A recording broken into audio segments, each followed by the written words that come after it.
Notre Dame Broadcasting Corporation. Bida ka rito. Bida ka rito. Ang mga pananaw ngayon na ipinapahayag ng mga tagapagsalita at mga panauhin sa programang ito ay hindi sumasalamin sa polisiya o posisyon ng himpilang ito. Para sa pinakabago at makabuluhang impormasyon at kaalaman mula sa Ministry of Human Settlements and Development, narito na ang programang MHS Delivers. Hatid ng inyong mga tagapaglingkod na information officers na sina Salimbay Abdullah at Juwayriya bin Emran Muhammad. MHS Delivers, naglilingkod upang maibigay ang mga tulong at serbisyong pabahay at hanap buhay para sa bawat pamilyang Bangsamoro. MHS Delivers sa pamumuno ni Minister Hamid Aminuddin Bara at sa liderato ni BARM Chief Minister Ahud Balawag Ibrahim Al-Haj. MHS Delivers. MHS Delivers. A'udhu billahi minash shaitanir rajim. Bismillahirrahmanirrahim. Subhanaka la ilma lana illa ma 'allamtana innaka antal alimul hakim. Glory be to you, Allah subhanahu wa ta'ala. We have no knowledge except what you have taught us. Verily, it is you, the all-knower, the all-wise. Assalamu alaikum wa rahmatullahi wa barakatuh. Isa ho ang malamig, subalit mapagpalang umaga ho sa ating lahat. At kayo ho ay aming wini-welcome sa ating programa sa radyo na MHS Delivers. Ngayon po ay ika-14 sa buwan ng Setyembre taong 2023 at ika-29 sa buwan ng Safar 1445 sa ating Hijri calendar. At ang ating episode ngayon ay ang ating 135th para sa ating programang MHS Delivers. Ito ho ang programa sa radyo na hatid sa inyo ng Ministry of Human Settlements and Development o MHSD, ang tinaguriang housing arm ng Bangsamoro Autonomous Region in Muslim Mindanao o BARM. Kamusta ho kayo ngayon? Kamusta ho ang ating mga gilyong tagapakinig at taga-subaybay ng ating programa ngayong malamig na umaga ng Huwebes? Ayan, tuwing Huwebes po tayo ay nagkakasama-sama sa loob ng isang oras para ho sa mga bahagi ng ating programa na wala hong hiniling kung hindi may pahayag sa inyo, maibigay sa inyo ang pinakabagong update, mga impormasyon mula ho sa MHSD para ho hindi kayo mahuli sa mga pinakamakabuluhang mga impormasyon mula sa ating ministry. Tayo ho ay live na live pa rin sa ating Facebook page, the Ministry of Human Settlements and Development -BARM, at live na live rin pong napakikinggan via DXMS Radio Bida 882 kHz sa inyong mga pihitan. At live din tayo sa Facebook page ng DXMS Radio Bida. Okay? So kayo na ho ang pumili kung saan nyo kami gustong makasama sa DXMS Radio Bida Banaano Facebook page, sa ating official Facebook page o via radio. With your transistor radio, mapakinggan niyo po kami ng 1 oras ngayong araw na ito. At syempre, hindi ho mabubuo ang ating programa kung wala ang ating mga gilyong homecasters at mga kabalay na palagi ho nating kapiling para ihatid sa inyo ang mga pinakakailangan niyo pong impormasyon through our radio program. Sa ating kanan, narito ho ang ating kabalay at walang pagod hong nagpapadala ng mga balita para ho maihatid sa inyo ang ating kabalay na si Ria. Ria, good morning, assalamualaikum warahmatullahi wabarakatuh. Waalaikumsalam warahmatullahi ta'ala wabarakatuh. Ito isang magandang umaga, araw sa ating lahat. Syukran sa lahat ng mga text sa ating text line. Isa sa kanila si Sir Roger Bizuela. Salam mga kabalay, keep safe to all. Naghihintay raw siya kasi medyo na late tayo due to technical difficulties. That's right. And we also have Sir Khalil Ara Ascali watching from Acacia Street, San Pablo Village, Cotabato City. Syukran. And Tinori Gampong Muhammad watching from Limbo, Sultan Kudarat, Maguindanao. Syukran sa inyong mga pabati. Kapag nandyan kayo sa chat, i-like, i-share na ang ating programa para mas lalong mapalaganap ang ating mga impormasyon na pinapamahagi. Yes, that's right. Yan ho ang hiling namin sa inyo, ang tulungan po kaming ipamahagi ang mga magkabuluhang impormasyon sa ating kapwa Bangsamoro. Hindi lang po sa ating rehiyon, kung hindi sa mga kalapit na rehiyon natin sa buong bansa ho ng Pilipinas at sa buong mundo, sa buong earth. Para ho mas maraming mga kababayan ho natin at mga Pilipino ang makaalam ng mga ginagawa ho ng MHSD dahil kailangan po natin maging transparent, kailangan po natin ibahagi ang lahat ng ating mga ginagawa dahil bahagi po yan ng ating sinusulong na moral governance sa ating rehiyong Bangsamoro. At syempre, hindi rin ho magkukumpleto ang ating araw ngayon. Binati na ho ng ating kabalay na si Ria ang buong araw natin na maging maganda. Ayan ho, ay mula pa lang sa ating kanan at sa ating kaliwa naman. Narito ang ating kabalay at homecaster na si Hamsari. Hamsi, good morning. Assalamualaikum warahmatullahi wabarakatuh. Waalaikumsalam warahmatullahi ta'ala wabarakatuh, Ma'am Sally. At isang maambong umaga po sa lahat ng ating mga kabalay na nakikinig sa kanilang mga radyo at nanonood sa ating Facebook Live. Good morning po sa inyong lahat at welcome po sa aming 135 episode ng MHS Delivers kung saan isang oras na naman po tayo magsasama-sama. That's right. Ayan ho ang pagbati mula ho sa ating kabalay na si Hamsari. At syempre, gusto ho natin yung maambon. Pero hindi natin gustong maambunan. Kaya ho, ipinapayo ho natin sa ating mga kababayang Bangsamoro na lagi hong magdala ng payong sa mga panahon ngayon. Yes, kung hindi naman ho payong, pwedeng kapote. Ano ba yung kapote? Raincoat. Okay, para ho. May Tagalog pala yun. Yes, masiguro natin na hindi ho tayo mauulanan dahil magiging cause ho yan ng pagkakasakit natin. Mahirap po magkasakit, Ma'am Sally. Mahirap pagkasakit, magastos. Siyempre, mahihirapan ka. Ayaw mo yung mangyari sa iyong kalusugan na maapektuhan. And aside from that, sabi nga ni, sino nga ito nagsabi sa akin, no? Baka wala rin kinalaman sa ating HSF. Ito nga sabihin ngayon. Sabi ng ating HHRO, si Zoo, kabalay na Zoo, di ba usually pag umuulan, ang ating tinatagpan ay ang ating ulo. Dito, Okay. sa ulo. Which is ang point of entry raw is somewhere sa nose Sa natin. ilong. Yes. Kaya nagkakasipon tayo, okay? Baka pwedeng sabihin sa atin ang ating magiging kasama ngayon. Isali sa question and answer niya. Surprise. Resource speaker natin na ngayon ho ay kasama na ho natin. At kung siya ay handa na para sa ating episode ngayon, papabatiin ho natin. But before that, siya ho ay pakikilala ng ating kabalay na si Ria. Ang ating guest para sa ating topic ngayong araw na ito. Kabalay na Ria. Ang ating guest para sa araw na ito mula sa Ministry of Health ng Bangsamoro Autonomous Region in Muslim Mindanao. Newly appointed sa kanyang position as Pharmacist 2 ng Ministry of Health Pharmaceutical Unit. Kasama po natin new face from MOH City, Ma'am Raida M. Kasid. Assalamualaikum, Ma'am. Bismillahirrahmanirrahim. Assalamualaikum warahmatullahi ta'ala wabarakatuh. Waalaikumsalam. Napakagandang umaga, napakamalusog na umaga po sa lahat ng mga tagapakinig at tagapanood ng inyong programa. Maraming salamat po. Muli ako po si Siti Namraida Kasid ng Ministry of Health BARM sa pangunguna po ng aming butihing Minister of Health na si Dr. Rizaldi Alpiang, ang aming Deputy Minister Dr. Zulkarnin Abbas, ang aming Director 2 for Operations Bureau na si Dr. Tato Usman, and of course, hindi ko makakalimutan ang aking immediate supervisor na si Miss Abla G. Muhammad RPH, ang aming Pharmacist 5 and National Drug Policy Compliance Officer. Mashallah. Kung familiar sa inyo ang boses niya, baka narinig nyo na siya dati sa radio program ng MOH. Ma'am, baka gusto nyo i-promote konti yun? Sige. Baka makalimutan ni Ma'am ngayon na po. Yan po, ipapromote ko na din. Total, nandito na din po ako. Yes. Ang ating Suara Kalusugan every Monday. Same time, 11 a.m. to 12 noon. Diyan, parehas din po ang platformang yon, no?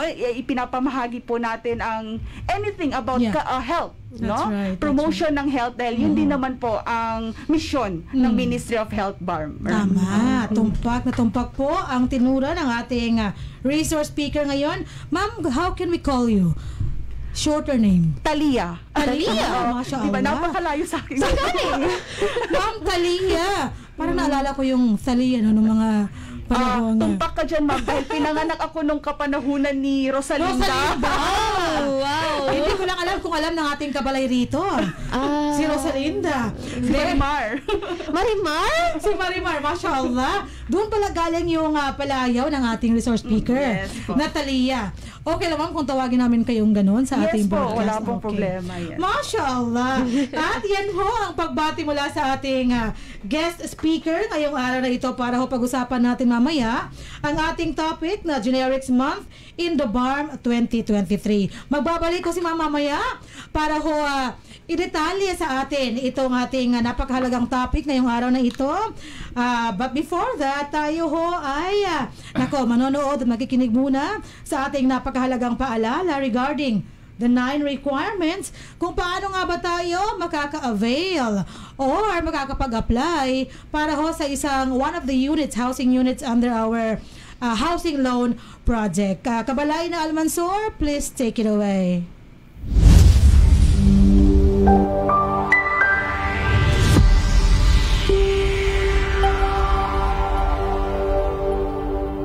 Nais niyo bang magsimula ng bagong buhay sa bagong tahanan? Lumipat sa bagong struktura at bagong komunidad? Empleyado ba kayo ng opisina, kumpanya, o may matatag na hanap buhay? Narito na ang Ministry of Human Settlements and Development sa pangunguna ni Minister Hamid Aminuddin B. Bara at sa suporta ni Chief Minister Ahod Balawag Ibrahim ang proyektong Economic Housing Loan. Katulad ng mga panimulang struktura sa Phase 1 at 3 ng Barangay Kapiton, Dato Odin Sinsuat kasama ang Phase 2 sa Barangay Simba, Dato Odin Sinsuat. Layunin ng ministry pagpatuloy ang proyekto sa mga lalawigan ng Cotabato City. 63 barangay ng North Cotabato, ang una at pangalawang distrito ng Maguindanao, pati na rin sa island provinces ng Basilan, Sulu at Tawi-Tawi. Narito ang 9 na requirements na kinakailangang ipasa para mag-avail ng housing loan. Una, filled out housing loan application form. Pangalawa, Certificate of Employment and Compensation. Notarized. Pangatlo, kung may asawa, kailangan magpasa ng marriage contract. Kung hiwalay sa asawa, kailangan magpasa ng separation papers. At kung balo naman, kailangan magpasa ng death certificate of spouse. Pang-apat, payroll o payslip. Panlima, proof of billing. Pang-anim, 2 piraso ng 1x1 ID picture. Pang-pito, photocopies ng 2 valid IDs with 3 specimen signature. Kung may asawa, parehong 2 kopya ng IDs na may 3 signatures bawat kopya. Pang-walo, authorization letter na nagpapahintulot sa Pag-ibig Fund na imbestigahan ang beneficiary. At ang huli, pang-siyam, membership status verification slip. Para sa pagpasa ng mga requirements o para sa mga karagdagang impormasyon, maaari kayo mag-chat sa Ministry of Human Settlements and Development, BARM Facebook page o makipag-ugnayan sa opisina ng Ministry of Human Settlements and Development sa MHSD Regional Office, Bangsamoro Government Center, Rosary Heights 7, Cotabato City.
mensahe na nagpaalala sa mga kalahok sa pangunahing layunin ng aktibidad.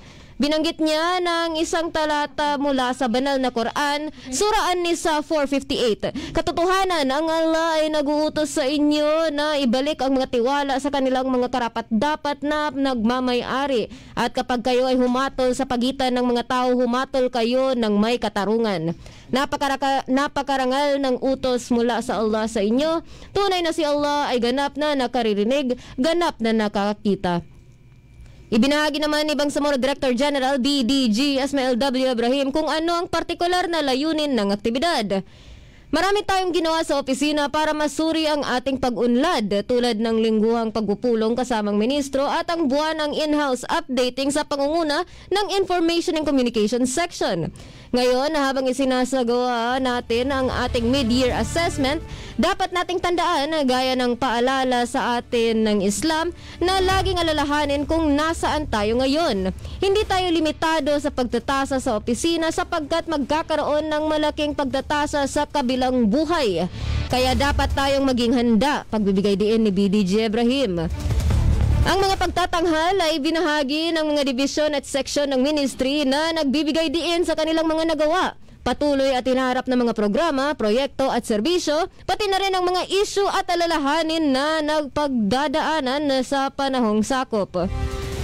Sa pagtatapos ng 2 araw na aktibidad, pinagsama-sama ang mga presentasyon at sinagot ng mga lider ang karamihan sa mga nakabinbing issue at alalahanin, tulad ng pagtiyak na ang kanilang hinihiling na mga pangangailangan sa budget ay kasama sa 2024 budget proposal na sana ay magpapaliit sa mga issue at mga alalahanin na naiparating. Tinapos ni Ministro Bara ang kanyang mensahe na nagre-rekomenda sa mga kalahok na kung mayroon silang oras na basahin ang Quran dahil ito ay isang aklat ng karunungan, isang encyclopedia na sumasagot sa mga tanong kung bakit at paano, isang layunin na paghahayag at gawin itong isang batayan ng pagtatasa upang maisagawa ang pananagutan. Binati ni Deputy Minister Aldin H. Asiri ang mga kalahok at pinuri ang mga division chiefs at section heads para sa kumpleto at detalyadong mga presentasyon at talakayan. Nakita natin kung ano ang gagawin natin at kung ano ang dapat nating itama. Nagkaroon tayo ng malusog na pakikipag-ugnayan sa buong aktibidad. Gayunpaman, sinasabi nila na hindi tayo dapat magpahinga sa ating mga tagumpay. Napansin natin na marami pa ring mga hamon at kung isaalang-alang ang mga komplikasyon sa burokrasya, magtatagal ito. Wika ni Deputy Minister Asiri. Nagsimula ang unang sesyon sa umaga sa paglalahad ni Planning Officer o PO3 John Anthony M. Ocumen ng overview of the ministry's programs, activities and projects, target versus accomplishments. Sinundan nito ng mga presentasyon mula sa mga division chief, simula kay Chief Yasir S. Mama para sa Monitoring and Evaluation Division, na sinundan ni Attorney Janiza M. Makapantar para sa Environment, Land Use and Urban Development Division o ILUD, ni Chief Engineer Zainuddin A. Buisan para sa Planning and Design Division, at Chief Majid M. Muslim para sa Administrative and Finance Division na may karagdagang presentasyon mula kay Tyrone Luis A. Agambot para sa Human Resource Management Section. Iniharap ni Chief Landscape Architect Johanna M. Abdul Karim ang mga update at mga nagawa ng Policy Development Coordination and Regulatory Division, habang si Chief Abdul Hamid C. Alawi Jr. ay nagpresenta para sa Housing and Human Settlements Division. Nagtanghal din ng mga nagawa, issue, alalahanin at rekomendasyon ng mga provincial offices na nagsimula kay Engineer Muslim Akay Abusama, Housing and Homesite Regulation Officer o HHRO4 para sa Maguindanao Office ng MHSD, na sumaklaw din sa mga proyekto sa loob ng Cotabato City at dinagdagang kaalaman ni Provincial Director Norodin S. Abdullah. Para sa opisina ng MHSD sa Lanao del Sur, nagbahagi si Provincial Director Benjamin D. Alangka ng mga rekomendasyon sa mga proyekto ng infrastructure ng ministry na iniharap ni Engineer Salik C. Pau pagkatapos ipakita ni Abdul Halim A. Abdullah, HHRO4, ang mga update sa mga aktibidad ng ILUD. Itinanghal ni Engineer 3 Normelin A. Ibad ang mga tagumpay at hamon sa Special Geographic Area, habang si Morsiger Sajali, HHRO 4 ay nagpresenta para sa MHSD Basilan Provincial Office. At Ben Saudi M. Taludjog, HHRO 4 para naman sa mga update mula sa MHSD Sulu Provincial Office na nilinaw ni Attorney Najira Hassan lalo na sa mga issue at hamon na kinaharap ng pangkat. Ang presentasyon para sa MHSD Tawi-Tawi Provincial Office ay inihanda at ipinadala ni Provincial Director Sabturani U. Bakil at itinanghal ni PO3 Okimen. Pagkatapos ng kompletong mga presentasyon at mga talakayan, ang mga issue at alalahanin ay maayos na pinagsama-sama at iniharap at agad na tinugunan ng mga pinuno ng ministry na may diin sa mga pinakakritikal para sa tamang mga resolusyon. Pagkatapos ay pinakitan ang mga monitoring and evaluation tools na sinundan ng session ng pagpaplano at pagtukoy ng mga paraan para sa mga natitirang buwan ng taon. Ako po ang inyong lingkod, Bangsamoro Joy Bint Amran Muhammad, magbabalik.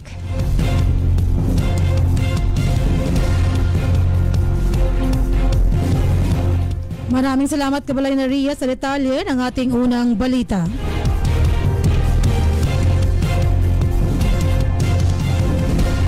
Samantala, MHSD isinagawa ang seremonyal na paggawad ng housing units sa ilang benepisyaryo mula sa Maguindanao at Basilan.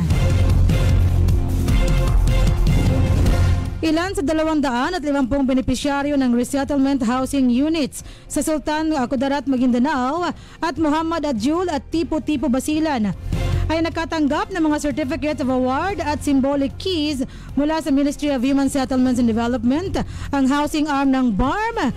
Noong kauna-unahang Housing and Human Settlements Forum o HHSF na ginanap sa Sharif Kabunsuan Cultural Complex, Bangsamoro Government Center, Cotabato City noong Agosto at 31 taong kasalukuyan.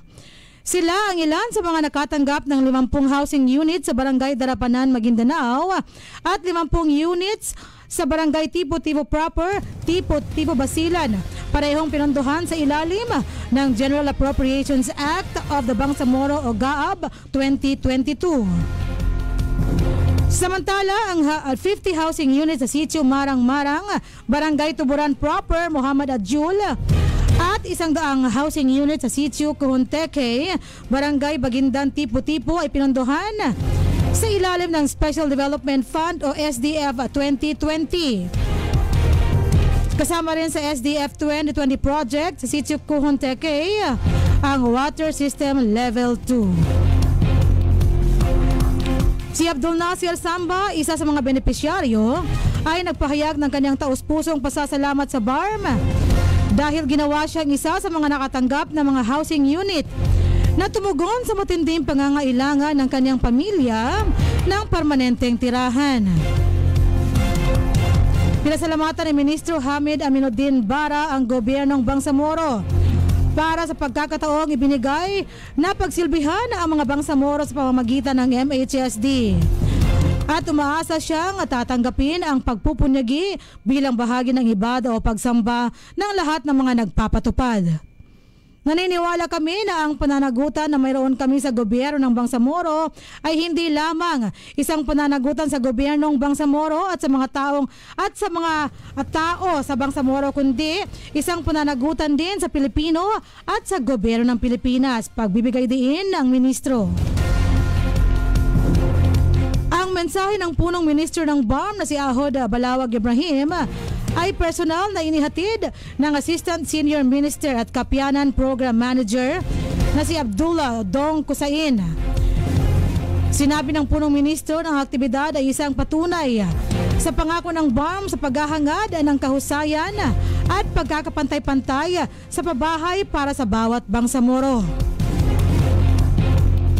Habang nasasaksihan natin ang paglilipat ng mga susi, maglilipat din tayo ng pag-asa at pakiramdang pagiging kabilang sa mga malapit nang tatawag sa mga bahay na ito bilang kanilang mga tahanan.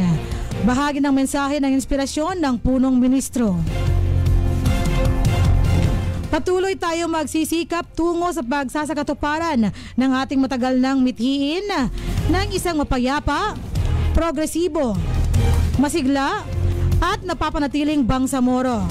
Gumawa tayo ng mas magandang kinabukasan para sa ating sarili, sa ating komunidad at sa mga susunod na henerasyon. Paghimok niya sa mga dumalo. Para sa mapayapang pamamahay at maunlad na pamumuhay ng Bangsamoro, ang inyong lingkod, Salembay Abdullah, nag-uulat.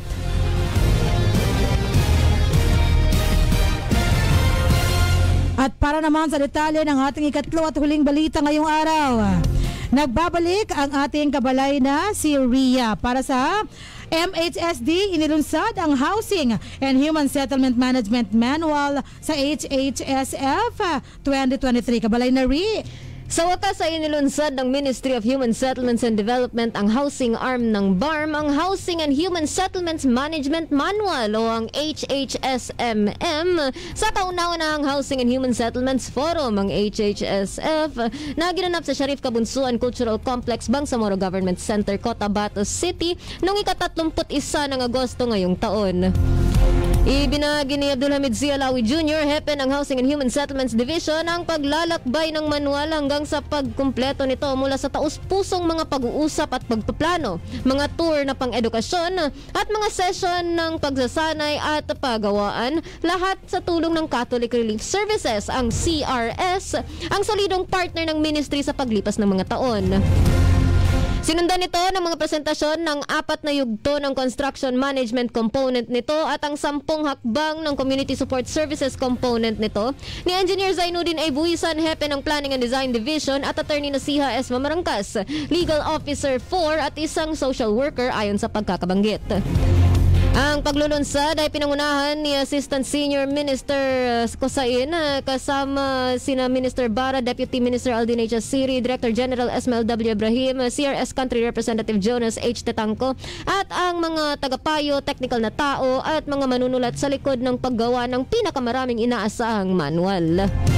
Sa ating pagsisimula sa paglalakbay na ito at binabalangkas ng manual na ito, tandaan natin na ang okasyon ngayon ay ang ating pangako sa Bangsamoro. Isang pangako na ang kanilang mga tahanan ay tatayo sa pundasyon ng pangangalaga, pagtutulungan at pakikiramay. Wika ni Punong Ministro ng BARM, Ahod B. Ibrahim, na sinabi sa kanyang mensahe na personal na inihatid ng Assistant Senior Minister at Kapyanan Program Manager na si Abdullah Dong M. Kosain. Ang mga mensahe ng pangako at motibasyon ay pinahayag ni Country Representative Tetangco mula sa CRS at Director General Ibrahim para sa MHSD. Sinimula ng HHSMM ang konsepto sa pinangalanang Construction Management Manual ilang buwan pagkatapos ng unang paglagda ng MHSD ng Memorandum of Understanding o MOU sa CRS noong Agosto 2021. Naganap ang serye ng mga workshop na nilahukan ng mga technical na kawani at manunulat ng MHSD sa tulong ng mga eksperto mula sa CRS sa mga sumunod na buwan pagkatapos ng cross-learning na pagbisita sa mga proyekto ng resettlement sa Tacloban City. Isa pang learning visit ang isinagawa sa resettlement site sa Zamboanga City noong Hunyo 2022. Noong Agosto 2022, nilagdaan ng MHSD ang pangalawang MOU kasama ang CRS na pinalawig ang partnership sa isa pang cross-learning na pagbisita sa mga proyekto sa pabahay sa Valenzuela City. Pagkatapos ng ilang mga write shop na pagtanto ng technical staff ang pangangailangan para sa isang annex na umiikot sa aspeto ng panlipunang mobilization ng manual na hinahati ito sa bahagi ng pamamahala ng construction at bahagi ng community support services. Pagkatapos itatag ang nilalaman ng manual ay ang mga refinement right shops upang higit na pagandahin at pahusayin ang kadalian na paggamit ng manual na nagresulta sa pinal na produkto. Pagkatapos ng piloting, ang manual ay i-update ng naayon batay sa pagiging praktiko at para sa karagdagang bisa sa aktual na mga pagpapatupad. Para sa mapayapang pamumuhay at maunlad na pamamaya ko po yung lingkod Bangsamoro, Joeria Bintamran Muhammad, nag-uulat.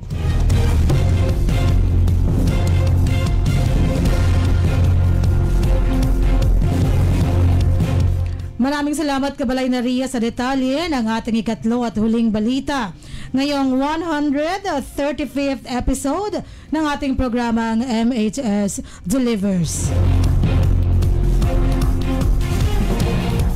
At yan ho ang bumubuo sa ating mga balita ngayong araw na ito. Sana ho ay marami kayo nakuha makabuluhang impormasyon mula ho sa mga impormasyon, mga update ng aming nakalap. Nakalap po ng ating pangkat sa Information and Communications section. At atin hong naiparating sa pamamagitan ng ating programang MHS Delivers.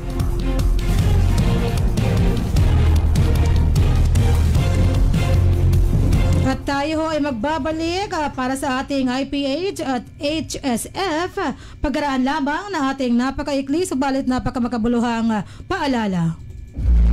Mga biktima ng hidwaan, kalupitan, kalamidad, mga internally displaced persons o IDPs, mujahideen at kanilang pamilya, at indigenous people. Sila ang mga beneficiary ng resettlement housing projects na libreng makakabenepisyo ng mga nangangailangang benepisyaryo sa pamamagitan ng Ministry of Human Settlements and Development. Sa ilalim ng Bangsamoro Appropriations Act 2021, tututukan ng MHSD ang pangangailangan sa mga pabahay ng mga nangangailangan pero walang kaya. Sa ilalim ng pamumuno ni Minister Attorney Hamid Aminuddin Bara at sa suporta ni Chief Minister Ahod Balawag Ibrahim, narito ang Ministry of Human Settlements and Development para punan ang pangangailangan para sa mga bagong tahanan para sa mga nawalan. Para sa mga karagdagang impormasyon, maaari kayo mag-chat sa Ministry of Human Settlements and Development BARM Facebook page o makipag-ugnayan sa opisina ng Ministry of Human Settlements and Development sa MHSD Regional Office, Bangsamoro Government Center, Rosary Heights 7, Cotabato City. MHS Delivers.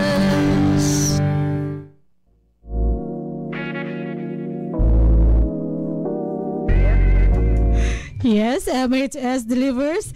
At yan ho ang ikalawa ho sa ating mga mahalagang paalala. At yun po ang mga impormasyon na dapat yung malaman regarding our resettlement housing projects na amin pong isinasa katuparan sa buong Bangsamoro Autonomous Region in Muslim Mindanao o ng BARM.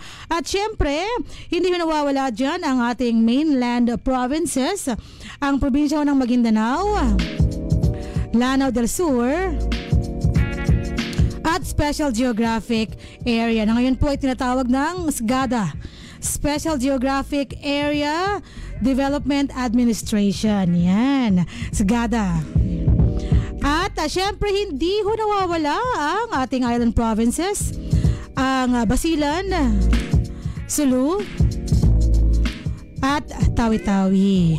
At atin ho nakikita sa ating live na Facebook live, nanonood po ang ating mga HHRO, ilang mga ating HHRO, nag-iisa lang pala, mula sa Sulu, sa katauhan ni Ben Saudi Taludyog. Sana ho ay lumakas na ang internet connection o signal sa ating mga island provinces para ho makapiling din natin ang ating mga kabalay sa MHS provincial offices natin sa island provinces. At dahil dyan, tayo ay makikinig na sa ating IPH without ano nga ba itong IPH na ito at ano ang trivia na ibibigay sa atin ng ating kabalay na si Ria. Kabalay na Ria, take the floor away. Ating IPH ngayong araw. Mabilisan lang, isang pahabol na belated congratulations sa Ministry of Public Order and Safety para sa kanilang 29th National Crime Prevention Week noong unang araw hanggang ika-7 ng Setyembre ngayong taon.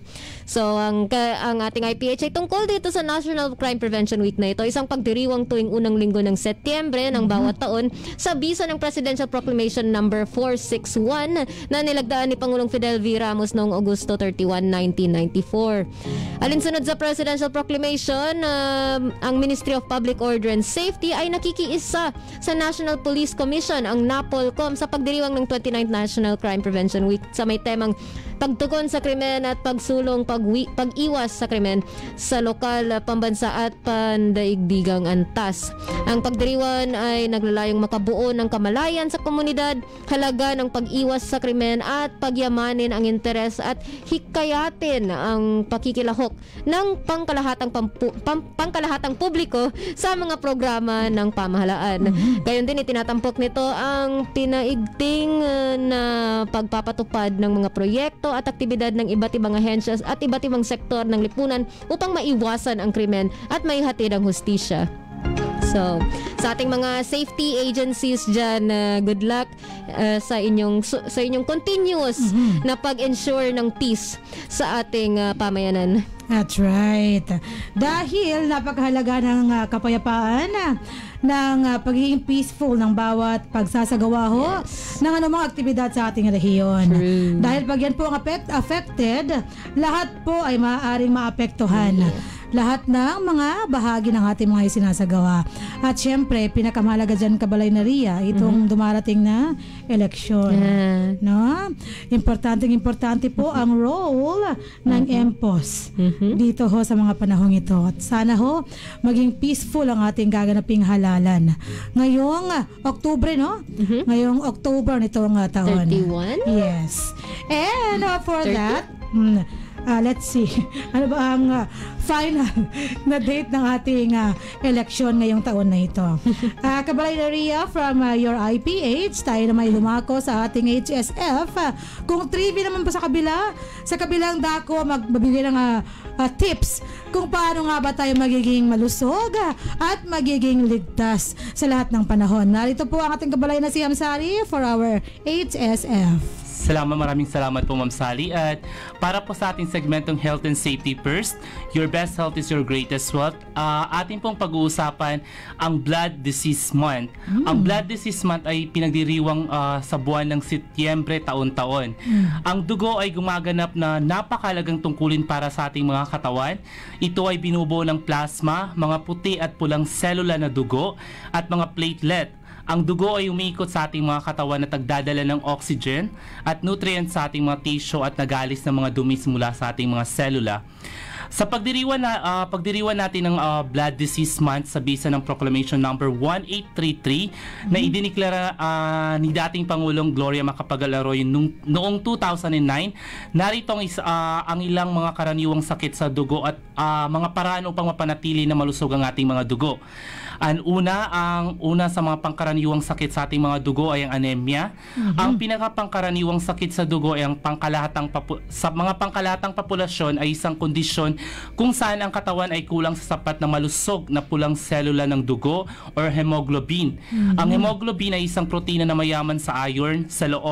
Ang isang taong may anemia ay nakakaranas ng igsi ng paghinga, pagkapagod, hindi regular na tibok ng ating mga puso, sakit ng ulo, pananakit ng dibdib, pagkahilo at maputlang balat na hindi normal po Ma'am Sally. Pangalawa po ay hemophilia, ay isang genetic disorder na nakakaapekto sa kakayahan ng dugo na mamuo dahil sa mababang antas ng blood clotting proteins po.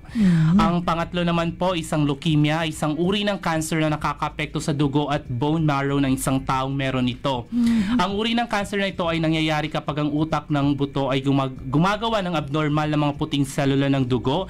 Dinadaig ng mga cells na ito ang mga malulusog na selula ng dugo at patuloy na dumarami at sumasakop ng mas maraming espasyo sa ating mga katawan na ginagawang mahirap para sa malusog na ng mga puting selula ng dugo na mag-function ng normal or di normal po Ma'am Sally. At narito naman po ang mga masusustansyang at malulusog na dapat nating kainin or ipasok sa ating mga katawan para maging malusog po ang ating mga dugo. Ang pagbabago ng inyong mga pamumuhay, lalo na ang inyong mga dieta, ay maaari makatulong at mapanatiling maayos at malusog ang inyong mga dugo. Ang mga pagkaing mayaman sa iron, vitamin B12, vitamin B6, vitamin A at vitamin B9 ay mahalaga upang gumana ng maayos ang inyong mga dugo. Ang iron ay isang mahalagang sustansya na nagpapataas ng produksyon ng mga pulang selula ng dugo. Ang mga pagkaing mayayaman sa iron ay ang mga pulang karne, organ meat, beans, cereal, tofu, dark chocolates, and dark green vegetable po Ma'am Sally. At ang vitamin A ay mahalaga naman po para sa normal na pag-unlad ng mga stem cells sa mga pulang selula ng ating mga dugo. Kailangan din po ito para gumana ng normal at aktibo ang ating mga immune system. Kabilang ang mga pagkain mayayaman sa vitamina A ay ang mga carrots, tuna fish, kamote, bell peppers at dark green vegetable tulad ng mga lettuce. Ang vitamina B6 naman po ay isang vitamina na nalulusaw sa tubig na sumusuporta sa glucose at metabolismo ng protina. Sinusuportahan din nito ang paggawa ng hemoglobin, isang molecules ng protina sa ating mga pulang selula ng dugo na nagdadala ng oxygen.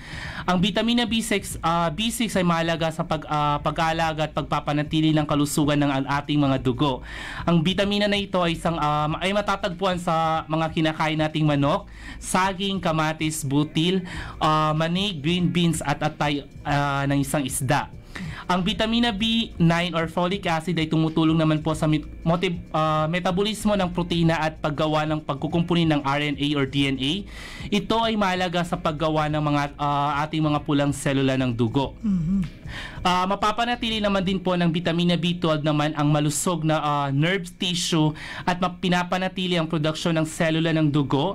Ang mga produktong hayop tulad ng isda, pulang karne, itlog at mga produkto ng paggawa ng gatas tulad ng keso, natural na naglalaman ng vitamina B12. Ang mga sakit sa dugo ay maaaring maging lubang mapanganib lalo na kung hindi ito ginagamot ng maayos at hindi naaagapan. Ang pagdiriwang ng buwan ng mga sakit sa dugo ay isang nagsisilbing paraan upang itaas ang kamalayan at pag-unawa ng mga tao sa sakit na nauugnay sa dugo. At yan po ang ating maikling segmentong Health and Safety First. Your best health is your greatest wealth. Ako po ang inyong lingkod, Bangsamoro Hamsari Pala. Maraming salamat, Kabalay na Hamsari, sa iyong mga impormasyon, makabuluhang impormasyon na ibinigay sa atin regarding this Blood Disease Month, and that is September din, no? Yes po. Kabalay na Hamsari. At yan po ay nauugnay sa ating topiko ngayong araw na ito, which is ang Generics Month in the BARM 2023. At nagbabalik po ang ating resource speaker finally para ho i-detalye sa atin ano nga ba itong Generics Month. Meron palang ganito, no? Tuwing buwan ng Setyembre. At narito uli ang ating guest speaker, ang Pharmacist 2 ng Ministry of Health sa BARM, na walang iba ho kundi si Madam Siti Namrayda Casid. We can call her Ma'am Thalia, right? Yes po. Okay, so that's it. Again, ang ating papag-uusapan ngayon is this Generics Month in September. So, Ma'am Thalia, kayo po ba ay before we delve to our topic ngayon, kamusta kayo ngayong araw na ito? Alhamdulillah, napaka-malusog. Kita-kita naman, yes, kita-kita naman sa katawan. Katawan natin. Napanatilihin yung kalusugan. At about stress level? Nasaan na? Naku, yan yung kung stress level ang pag-uusapan, mukhang sa isang kawani ng gobyerno, hindi nawawala yung stress na yan. That's right. Naku, kalabanin ang mindset. Yes. No? Magandang mindset ang stress level na ito. At tayo ho ay pag-uusap na regarding our Generics Month. Ano nga ba itong tinatawag nating Generics Month at kailan ito nag-umpisa? Paano nagkaroon ng Generics Month sa BARM? Yes, ma'am. Ang Generics Awareness Month or Generics Month ay ipinagdiriwang po natin tuwing buwan ng Setyembre, alinsunod sa ating Republic Act number 6675 or otherwise yung Generics Act of 1988. Okay. No, so 1988, actually ngayong taon ipinagdiriwang po natin ang ika-35th or ika-35 taon ng pagpasa sa batas nitong Generics Awareness Month. So, Okay.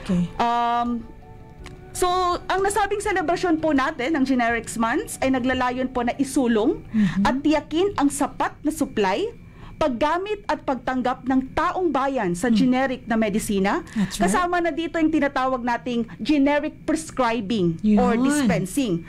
Ano yung tinatawag natin na generic prescribing and dispensing? Generic prescribing by our doctors and generic dispensing ng ating mga health workers, especially ang ating mga pharmacists na nasa mga lehitimong butika. That's right. Yes. Ibig sabihin, ang lahat po ng ating mga doktor na sa gobyerno man o pampribadong organisasyon ay inaatasan na isulat sa kanilang mga reseta Yan. ang generic na pangalan ng gamot. Yan. That's At right. nakasaad din po sa naturang batas, the RA 6675, ang generic dispensing, kung saan ipinapaalam natin sa ating mga pasyente, sa ating mga consumers, mga mamamayan, na mayroong available na generic na gamot sa kanilang pasilidad. That's right. Na alternatibo sa mas mahal na branded na gamot. Okay.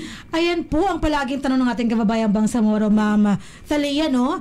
Ano nga ba, may pagkakaiba ba sa branded at saka sa generic? Oo, Yes. na mga gamot? Opo. Ang generics kasi natin ng mga medicines ay isang klase ng gamot, no, na gumagamit ng original na pangalan. Original na pangalan ay yung tinatawag natin active ingredient. Okay. Yes, yung active ingredient o yung aktibong sangkap sa Tagalog na responsable po sa paggamot ng karamdaman ng Okay. isang pasyente. Kaya nabanggit nga natin kanina, ito yung hindi pwedeng mawala sa mga reseta.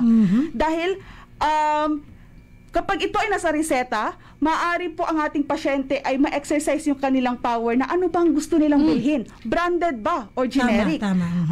Pagdating naman doon sa pagkaka-pareho ng mga generic at ng branded medicine, Sige. number one, nabanggit natin yung aktibong sangkap or yung active Active ingredient, ingredient. Parehas yes. lamang sila ng nilalaman. Pangalawa, paraan ng pag-inom.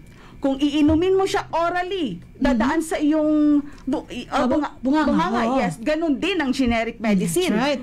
Number 3, bisa at kalidad. Tumaan din ito sa parehong proseso at pamantayan. No? So bago siya naging available sa market or sa merkado, pareho silang dumaan sa mga test or analysis na sila ay pumasa, sila ay kalidad at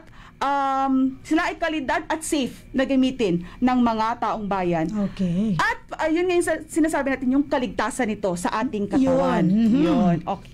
Ngunit sinasabi natin, yun ang pagkakapareho ng dalawang klase ng gamot. Ano naman po ngayon ang pagkakaiba ng branded at generic?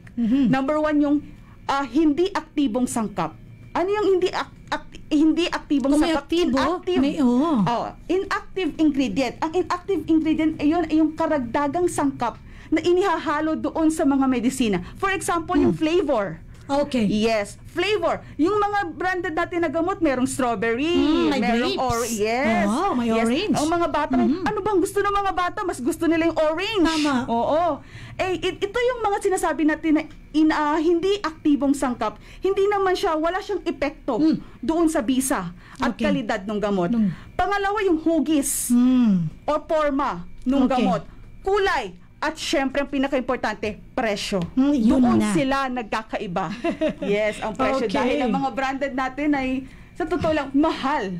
Yes, sa ating mga... Kung may pangalan. Yes. Kumbaga signature, ganyan. Advertisement. That's right. Mahal. Yes po. It goes with the name. Yes. Dahil branded, may pangalan sila. Tama. Actually, Ma'am Thalia, sinasabi kasi ng ating mga kababayan, minsan kasi karamihan din sa mga tabiabong, mga doktor natin, pag nagreseta, branded yan. Yes. May naka-akibat talagang pangalan. Hindi yung generic na nung gamot ang ibinibigay. At sinasabi ng ating ibang mga kababayan na mas effective daw yung branded compared to generics. Kaya yun yung kanilang talagang sila subscribe na mga gamot.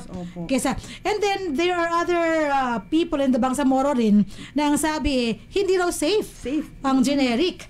Mas mas safe yung branded. So ano nga ba ang masabi niyo sa mga na yan? Opo, doon sa pagdating sa safe, hindi po lalabas sa, yun yung nabanggit natin kanina, hindi lalabas sa merkado or sa market. No, hindi sila dumaan sa test na sila ay safe, effective, and quality kung nandyan sila sa mga merkado. Kaya ibig sabihin, lahat ng mga nasa lehitimo, yun po ang gusto namin i-emphasize, bumili pala tayo doon sa mga lehitimo at rehistradong butika. Correct yan, that's right. Yes. Dahil lahat po ng mga medisina na nasa loob ng kanilang pasilidad, maa-assure natin na lahat dumaan sa tamang test. Yes po. Correct. Ma'am Thalia, paano yung mga nasa sidewalk? Bangketa, bangketa ng mga gamot. Marami ako nakikita mga gamot dyan na binibenta.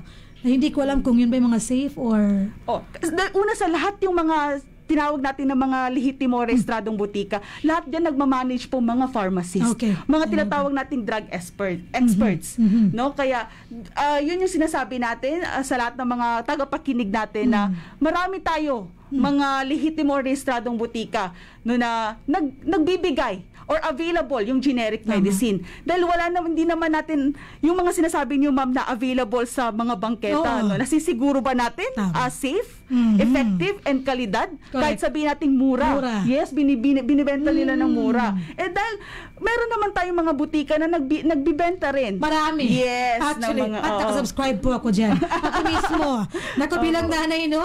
Dahil mahalaga pong malaman natin ang tamang impormasyon, no? Sa lahat ng ginagawa natin. Kasi pinapahirapan mong sarili mo, meron naman palang option na mas magpapadali sa iyong pagsisiguro ng kalusugan ng bawat member ng pamilya. Okay, so naliwanagan po tayo sa sinabi ni Ma'am Thalia, no? Sa pagkakaiba at pagkakapareho ng generic at ng branded na mga gamot.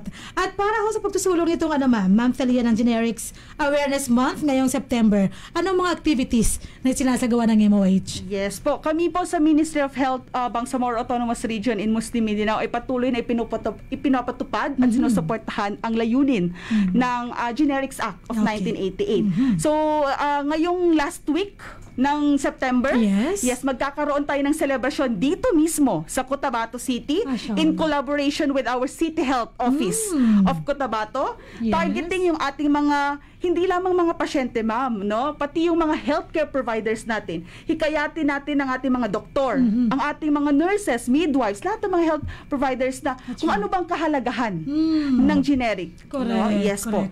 At ang iba pang mga nakalinyang aktibidad ng Ministry of Health BARMS sa pamamagitan naman po ng ating mga provincial health offices, PHOs, city health offices, mga hospitals, pribado man or sa gobyerno, and ang ating mga health facilities, health centers, RHUs, nandyan po ang dissemination of information, information education, communication materials, like yung paghang ng tarpaulin, number 1, yung pagkandak ng mga face-to-face lectures para po sa ating mga pasyente, consumers, and ito rin po ang isa sa mga napakagandang halimbawa yung radio plugging na ginagawa natin.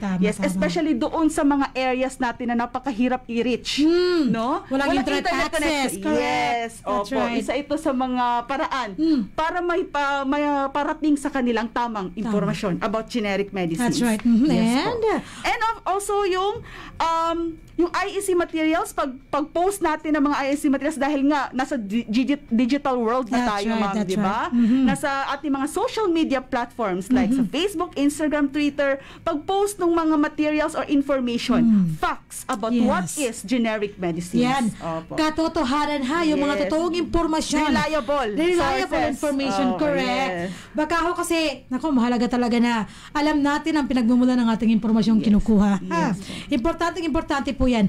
And Ma'am Thalia, aside from the stores na binibilhan natin ng mga generic medicines, meron ba tayo makukuha libre para sa ating mga kababayan Bangsamoro? Kung libre ang pinag-uusapan, ma'am, yan po ang papasok dyan ng ating gobyerno, no? Nandyan po ang ating mga health centers, rural health units sa mga munisipyo po natin, sa mga cities. Yun po ang ipaparating namin sa inyo, lahat po ng mga gamot at medisina na nasa loob ng ating mga health facilities, RHUs, health centers, ay libre. Yun. Yes. Libre konsulta, libre ang gamot. Libre ang gamot. That's right. Buong Setyembre. Hindi lang buong Setyembre. Every there you go. Lahat ng buwan ng bawat taon, libre po yung mga nasa RHU natin. Health centers, yes po. Ma'am Thalia, yung ating mga kababayang buntis, yung mga babaeng buntis, no? Hindi nyo kailangan pumunta pa sa Opo. Nasa RHU lang ang kasagutan. Kung very accessible naman sa kanila ang ating RHUs dahil lahat ng mga munisipyo natin, hindi lamang sa Cotabato City, Maguindanao, kundi sa buong Bangsamoro region. Meron tayong mga health centers. Libre po ang kumonsulta. May mga doktor po tayo dyan. Libre ang kumonsulta. At kung available yung inireseta sa inyo ng doktor, libre po nilang ibibigay sa inyo ang gamot. Tama yan. Ako, napakaganda na po ang informasyon na binibigay sa atin ng ating guest speaker ngayon. Tama ho yun. Hindi lang po yun. Para rin po sa mga bakuna ng ating mga anak. Yes, bakuna. Kaysa bayaran niyo po yung bakuna, doon na lang kayo pumunta sa RHU sa mga barangay clinic natin. Yes, po, tama ho yan. Dahil libre at yun din po yung gusto ko nating epekto na makukuha natin sa mga ibinibigay ng ating mga panggobyerno. Ma'am, yung mga nasa mga health centers natin, generic po yan. Yes, that's right. Generic Yun po. na po yun. Napaka-effective. I'm talking of experience. No? Bilang isang ina, talaga naman lahat na binibigay na gamot mula sa ating RHU Barangay Clinic napaka-epektibo. Yes. Okay? Alhamdulillah. Mashallah, alhamdulillah. And for this ma'am, ang oras natin ay 12:18. We have 2 minutes. Aside from those activities, ano pa ho yung mga ginagawang mga mahalagang aktibidades at programa ng MOH sa ngayon? Okay po. So bilang ang Ministry of Health po natin ang pangunahing ahensya pangkalusugan sa BARM, kami po ay patuloy na nagpapatupad ng iba't ibang programa na nagtataguyod po ng pangkalusugang kapakanan ng ating mga nasasakupan. So ang iba't ibang programa po sa mga pampublikong kalusugan ay patuloy na ini-implement po namin sa pamamagitan ng aming mga PHOs, CHOs, health centers, health facilities at syempre ang ating regional office of the MOH BARM upang makamit ang pinakamainam na resulta ng kalusugan na nakatuon sa universal healthcare. That's right. Yes po, universal healthcare for all Bangsamoro. Dahil yun naman ang gusto ng universal healthcare, walang naiiwan sa lahat ng ating mga kabangsamoro. Sa mga programang ito po ay sumasaklaw sa buong lipunan sa ating rehiyon. Ibig sabihin simula po doon sa bagong panganak, no? Sa mga newborn natin, teenage years hanggang sa pag-abot niya ng senior citizen. Yes po. Itinataguyod ng Ministry of Health BARM ang mga aktibidad para po sa promosyon ng kalusugan sa lahat ng mga focus groups po natin. Inshallah, suportahan po natin ang mga programa pong iyon ng Ministry of Health. Inshallah. Suportahan natin at alamin natin yung mga programa ng MOH dahil pag hindi natin alam, hindi tayo makaka-avail. At hindi masuportahan. Free services. No free services. Mahihirapan pa tayo samantalang narito ang MOH para tulungan ang bawat Bangsamoro. Yan po ang pinakamahalaga. And for your last message po for our listeners and viewers ng ating program for today. Okay po, panghuling mensahe po. Maraming salamat po sa inyong lahat, sa ating mga tagapakinig. Panghuling mensahe po para sa ating mga kapwa Bangsamoro, no? Kami po, paulit-ulit naming sinasabi, kami po sa Ministry of Health, Bangsamoro Autonomous Region in Muslim Mindanao, ay hindi po mapapagod at hindi po magsasawa sa aming misyon na paglingkuran kayo para sa ikabubuti ng inyong kalusugan. Sabi nga natin, your health is wealth. Yes, your health is your greatest wealth. No? Kalusugan ng ating kayamanan. Yes, kung mahina tayo, kung hindi natin kayang kumilos, no? Kung mahina ang resistensya o yung kalusugan natin. So isa sa programa po na patuloy naming ipinapatupad at sinusuportahan ay itong paggamit nga natin ng generic medicine. So maraming kalamangan na maidudulot ang paggamit ng generic drugs kapag ito ay ginagamit katulad ng number 1, mababang presyo. Tama. Tandaan po natin yan, mababang presyo, ligtas gamitin, aprobado ng gobyerno, at mahahanap sa napakaraming mga rehistrado at lehitimong butika. Correct yan. So, sinasabi natin, walang masama sa pagpili ng mas abot kayang gamot. Hindi lahat ng tao po ay nakakabili ng mga mamahaling branded. Alam po natin yan. Sa makatuwid, hindi kailangan maging mahal ang gamutan. So ito ang dahilan kung bakit mas magandang piliin natin ang generic kung gusto nating bawasan yung ating paggasto at alalahanin na pareho lamang ang bisa at nilalaman ng dalawang uri ng gamot na ito. Kaya safe na safe at makakasiguro po tayong makakatulong ito sa ating karamdaman basta ito po ay iinumin natin ng wasto. Tama. Okay. So tandaan, kapag tayo po bibili, huwag mahihiyang magtanong. May generics ba? Nakatumba sa ating may generics ba? Ito. Yan po. Mashallah. Thank you so much, Ma'am Thalia, sa pagpaparealize sa bawat isa ho sa atin at sa lahat ng ating mga tagapakinig at taga-subaybay ng ating radio program kung gaano nga ba kahalaga itong mga generic medicines natin. Mura, ligtas, epektibo at makikita ho natin kung saan-saan sa ating mga drugstores na nakapaligid ho sa ating mga lugar. So yan po ang pinakamahalagang alamin natin, yung RA 6675, yung Generics Act of 1988, nandyan na ho lahat. Basahin niyo po, mas marami pa kayo makukuha ng impormasyon. Subalit, parang naubos na ho ng ating resource speaker ang ating kailangang malaman, mashallah. And for that, thank you Ma'am Thalia. Hanggang sa makapag-picture tayo, magstay po muna kayo sandali ha. Opo. At sa ngayon, pagkatapos ng ating MHS Discusses, tayo ay dadako na sa huling bahagi ng ating programa. At yan ay ang ating KKK. Hindi po yan kataas-taasan, kagalang-galang katipunan. Yan po ay mapahagi sa atin ng ating kabalay na si Rhea. Kabalay na Rhea. Assalamualaikum warahmatullahi wabarakatuh. At sa ating dulo ng programa para sa segmentong KKK, kung saan ang inyong kasagutan sa aming katanungan ukol sa kaalaman ng ating programa, ang posibleng magpapanalo sa inyo ng 100 peso load. Ipadala lamang ang tamang sagot sa numerong 0955-799-4778. Pero bago tayo lumako doon, Kasoy Muhammad, assalamualaikum sa ating chat na wala yata sounds niyo wala. Okay, ito yung mga concerned na mga chatters natin so nagbigay. Thank you so much for the feedback. Yes. And my father dearest, Emran Muhammad, salam din daw Ma'am Namraida sa MOH. Yes. Yan ang feedback no? Si Sir Emran Muhammad. Thank you so much, sir. And from our Chief of Policy Development Coordination Division pa, isang paalala daw from the CSC.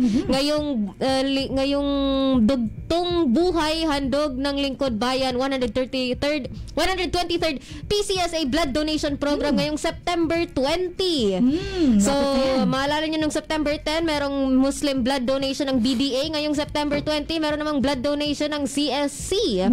So, ang lugar nito, devoted siya sa Lingkod Bayani, paglilinang ng yamang tao, malasakit at pasasalamat.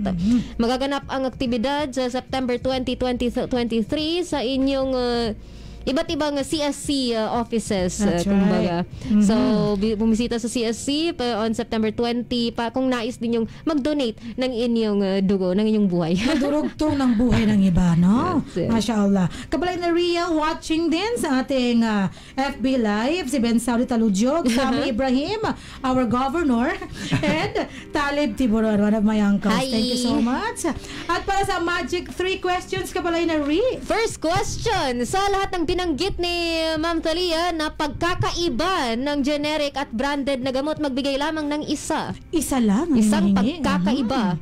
Sinulat ko yan. Sige. Second question, sa lahat na binanggit ni Ma'am Thalia na pagkakapareho ng branded at generics na gamot, magbigay lamang ng isa. Isa lang din. I love my second voice. And third question, anong Republic Act ang naglista ng lahat ng pangangailangan ng generics na gamot sa bansa na binanggit kanina sa buong talakayan? That's right. Naku, 4 na lang yan numero. Dapat alam na po yan palagi, ha? Sige. So, ang 4 na numero ay hindi isa. So, ipadala lamang ang tamang sagot sa numerong 0955-799-4778 para sa pagkakataong manalo ng 100 peso load.